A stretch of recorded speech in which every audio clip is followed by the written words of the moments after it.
Hi guys, সবাইকে রাধে রাধে। আর আমি প্রতিদিনের মতো উঠে পড়লাম ব্রহ্ম মুহূর্তে। এই ব্রহ্ম মুহূর্তে ওঠার জন্য আমার লাইফে অনেক চেঞ্জ হয়েছে। সবার প্রথমেই আমি করদর্শন করে নিলাম। আর এটা নিয়ে তোমাদের অনেক প্রশ্ন ছিল, আমি সকালবেলা উঠে হাত দেখে কি করি। এটা হচ্ছে করদর্শন করি, যেখানে মা লক্ষ্মী, সরস্বতী এবং গোবিন্দ থাকে। এরপর আমি নিচে যেয়ে খেয়ে নিই গরম জল, যেটা তোমরা বজ্রাসনে বসেও খেতে পারো।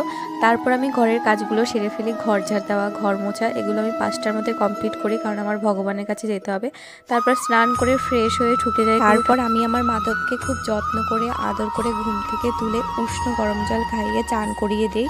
তারপর আমি মালা জপ করতে বসি। আমি সকালবেলা 16 মালা কমপ্লিট হয় না, 1 মালা কি 2 মালা করি, পরে আমি বাকিটা করে নিই। এরপর আমি পাখিকে খাবার দিয়ে ভগবানের জন্য রুটি বানাই, আর আমি আমার মনের মতো করে তার সেবা করি, যখন যেটা ইচ্ছা হয় তখন সেটাই। এরপর সূর্যদেবকে জল দিয়ে প্রণাম করলাম। এরপর জিম কমপ্লিট করে বাড়ি ফিরে মেয়েকে খাইয়ে স্নান করিয়ে স্কুলের জন্য রেডি করলাম। সবাইকে রাধে রাধে।